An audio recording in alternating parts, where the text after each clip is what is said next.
இல்ல எனக்கு புரியல. உங்க பையன் டீ குடிச்சிட்டு இங்க டம்ளரை வச்சுட்டு போவாரு. அதை எடுத்து போட ஒரு ஆள் வேணும்னு தான் அவருக்கு கல்யாணம் பண்ணி வச்சீங்களா? பாத்தியாடி, பாத்தியா? இவ என்ன பேச்சு பேசுறான்னு பாத்தியா? அத்தை, நீங்க கொஞ்சம் அமைதியா இருங்க அத்தை. அத்தி, நீயும் அமைதியா இரு. நான் என்ன பண்ண? நாம பார்த்து பேசி விசாரிச்சு கல்யாணம் பண்ணி வச்சிருந்தா இந்த மாதிரி பிரச்சனை எல்லாம் வந்திருக்குமா? திடீர்னு வந்து மணமேடையில உட்கார்ந்தவ தானே இவ. நானே எல்லாம் வந்து உட்காரல, என்ன உட்கார வச்சாங்க. ஐயோ ஐயோ ஐயோ ஐயோ, வாயா இது? அப்பா, கேவலமா எல்லாம் வளர்த்து வச்சிருக்காங்க. உன்னை திட்டுறதுலயோ கேள்வி கேட்கறதுலயோ எந்த பிரயோஜனமும் இல்ல. எல்லாம் இவ அம்மாவை சொல்லணும்.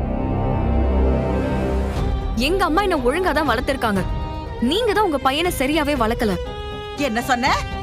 இப்ப நீ என்ன சொன்ன?